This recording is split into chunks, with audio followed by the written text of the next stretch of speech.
ಎಲ್ಲರಿಗೂ ನನ್ನ ನಮಸ್ಕಾರ. ನಯನ ಕುಕಿಂಗ್ ಚಾನಲ್ಗೆ ಸ್ವಾಗತ. ಇವತ್ತಿನ ರೆಸಿಪಿ ಸೌತೆಕಾಯಿ ಫ್ರೈ ಹೇಗೆ ಮಾಡೋದು ಅಂತ ತೋರಿಸ್ತಾ ಇದ್ದೀನಿ. ತುಂಬಾ ರುಚಿಯಾಗಿರುತ್ತೆ, ತುಂಬಾ ಟೇಸ್ಟಿಯಾಗಿ ಸಹ ಇರುತ್ತೆ.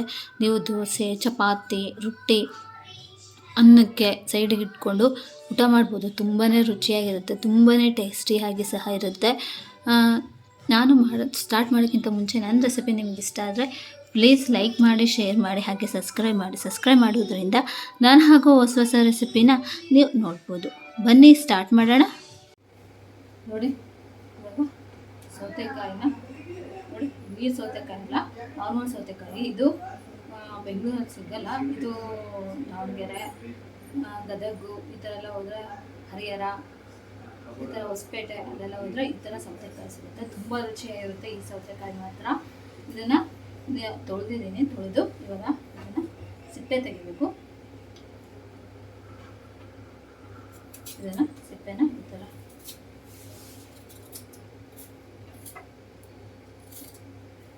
ಥರ ಎಲ್ಲ ತೆಗೆದ್ಬಿಟ್ಟು ಈ ಥರ ಸಿಪ್ಪೆ ತೆಗಿಬೇಕು ನೀಟಾಗಿ.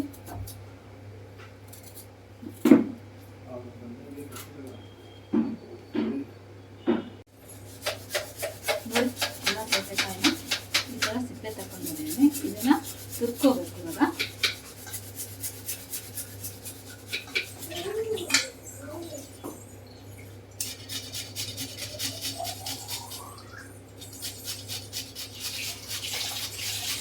ಈ ಥರ ತುಂಬ ರುಚಿಯಾಗಿರುತ್ತೆ ಇದು ಮಾತ್ರ.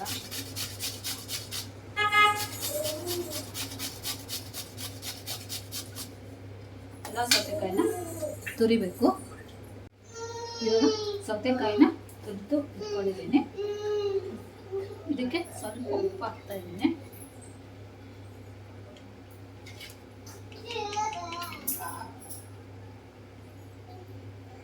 ಇದನ್ನ ನೀಟಾಗಿ ಕಲಿಸಿ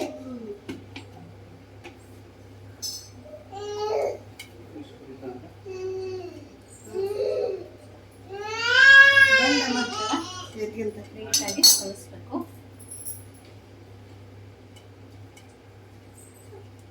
ನೀಟಾಗಿ ಕಲಿಸ್ಬಿಟ್ಟು ಇದರಲ್ಲಿರುವಂತಹ ನೀರನ್ನು ತೆಗಿಬೇಕು. ಇಲ್ಲಾಂದರೆ ತುಂಬ ಚೆನ್ನಾಗಿರಲ್ಲ ಕೋಸಂಬರಿ. ಇದು ನಾರ್ಮಲ್ ಕೋಸಂಬರಿಗಿಂತ ತುಂಬಾ ಟೇಸ್ಟಿಯಾಗಿರುತ್ತೆ. ನೀವು ರುಚಿಯಾಗಿರುತ್ತೆ ಇದು ಮಾತ್ರ. ಇದು ತಿಂತಾ ಇದ್ರೆ ಸೂಪರಾಗಿರುತ್ತೆ. ರೊಟ್ಟಿಗೆ, ಚಪಾತಿ, ಯಾವುದಾದ್ರೂ ಸ್ವೀಟ್ ಮಾಡಿದರೆ, ಹೋಳಿಗೆ, ಕರಿಗಡುಬು ಈ ಥರ ಏನಾದರೂ ಮಾಡಿದರೆ ತುಂಬ ರುಚಿಯಾಗಿರುತ್ತೆ ಇದು ಮಾತ್ರ.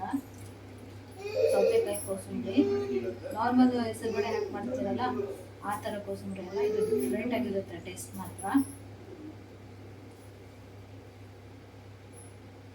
ಈ ಥರ ಹಿಂಗಿಬಿಟ್ಟು ಇದರಲ್ಲಿರುವಂತಹ ಕೆಲಸನ ಪೂರ್ತಿಯಾಗಿ ತೆಗಿಬೇಕು. ಇವಾಗ ಅಷ್ಟು ತೆಗ್ದಿದ್ದೀನಿ.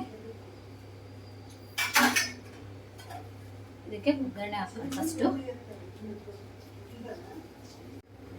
ಕಡಾಯಿ ಕಾಯ್ದಿಟ್ಕೊಂಡಿದ್ದೀನಿ. ಇದಕ್ಕೆ ಇದು 4 ರಿಂದ 5 ಸ್ಪೂನು ಎಣ್ಣೆ,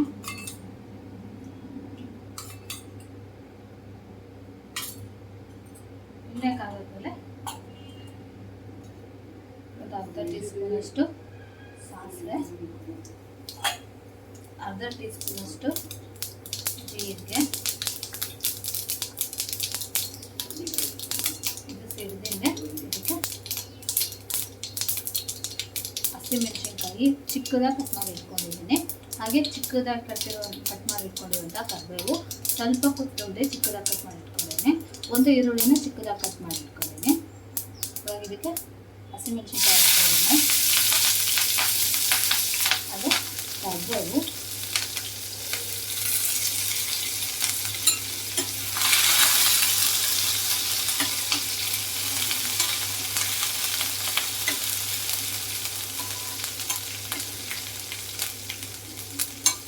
ಮೇಲೆ ಸ್ವಲ್ಪ ಫ್ರೈ ಆಗಬೇಕು. 1 ನಿಮಿಷಗಳ ಕಾಲ ಇದು ಫ್ರೈ ಆಗಬೇಕು. ಇದು ಫ್ರೈ ಆಗಿದೆ. ಇವಾಗ ಇದಕ್ಕೆ ಚಿಕ್ಕದಾಗಿ ಹೆಚ್ಚಿಟ್ಟಿರುವಂತಹ ಈರುಳ್ಳಿ,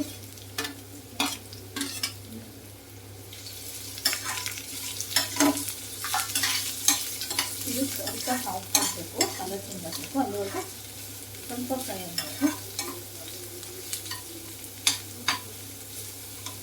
ಇದಕ್ಕೆ ಸ್ವಲ್ಪ ರುಚಿಗೆ ತಕ್ಕಷ್ಟು ಉಪ್ಪು.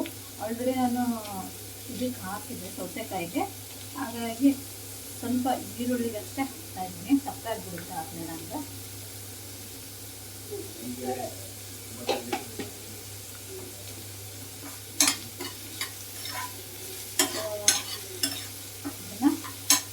ನೀಟಾಗಿ ಹುರ್ಕೋಬೇಕು.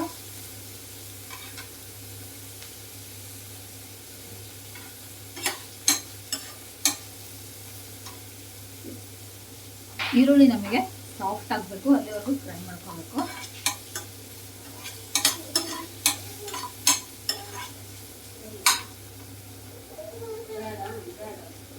ಇವಾಗ ಇದು ಫ್ರೈ ಆಗಿದೆ.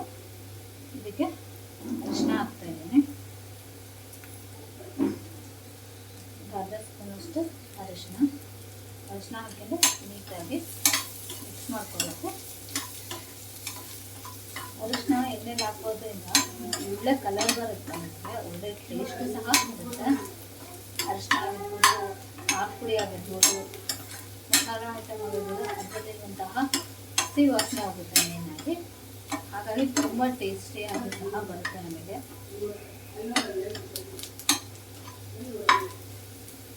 ಇವಾಗ ಇದಕ್ಕೆ ತುರ್ದು ಉಪ್ಪು ಹಾಕಿ ಹಿಂಗೆ ಇಟ್ಕೊಂಡಿದ್ವಲ್ಲ ಸೌತೆಕಾಯಿನ ಇದನ್ನು ಹಾಕ್ತಾ ಇದ್ದೇನೆ.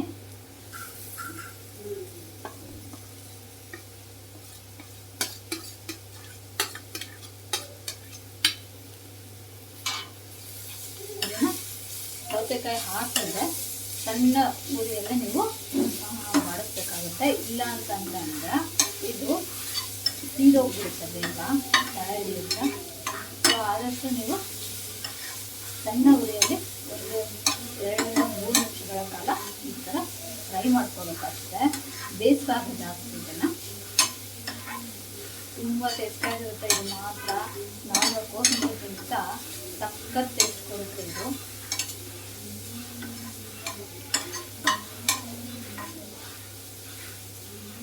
ಎಷ್ಟು ಟೇಸ್ಟ್ ಬರುತ್ತೆ ಅಂತಂದ್ರೆ ಸೂಪರಾಗಿರುತ್ತೆ ಇದು ಮಾತ್ರ. ದೋಸೆ, ಪೂರಿ, ಹಾಗೆ ಸ್ವೀಟ್ ಏನಾದರೂ ಮಾಡಿದರೆ ಹೋಳಿಗೆ, ಕರಿಗಡುಬು, ಕರ್ಜಿಕಾಯಿ, ಹೀಗೆ ಪಾಯಸ, ಇದಕ್ಕೆಲ್ಲ ರೈಸಿಗೆ ತುಂಬ ಚೆನ್ನಾಗಿರುತ್ತೆ. ಹಾಗೆ ಚಪಾತಿ, ರೊಟ್ಟಿ, ಇದಕ್ಕೆಲ್ಲ ತುಂಬ ಕಾಂಬಿನೇಷನ್ ಮಾಡಿ ಸೂಪರಾಗಿರುತ್ತೆ ಇದು ಮಾತ್ರ.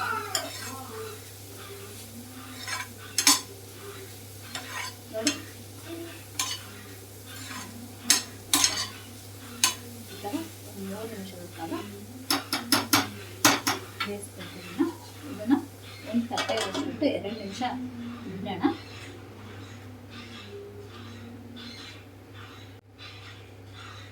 ಸೊ ಇದು ಇವಾಗ ಆಗಿದೆ ನೋಡಿ, ಎಷ್ಟು ಚೆನ್ನಾಗಿದೆ ಅಂದ್ಬಿಟ್ಟು. ಒಂಥರ ಈ ಥರ ಮಿಕ್ಸ್ ಮಾಡ್ಕೊಂಡ್ಬಿಡ್ಬೇಕು.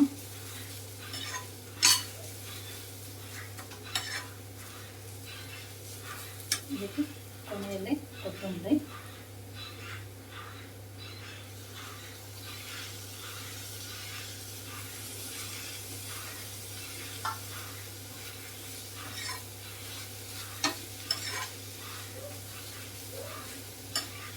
ಹಾಕಿ ಒಂದು ನೀಟಾಗಿ ಮಿಕ್ಸ್ ಮಾಡಿ ಇವಾಗ ಆಫ್ ಮಾಡ್ತಾ ಇದ್ದೀನಿ.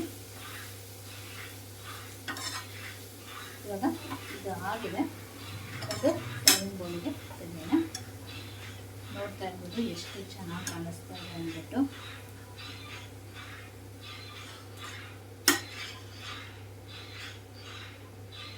ಸೊ ಇದನ್ನು ಒಂದು ಸರ್ವಿಂಗ್ ಬೌಲಿಗೆ ತೆಗೆಯೋಣ.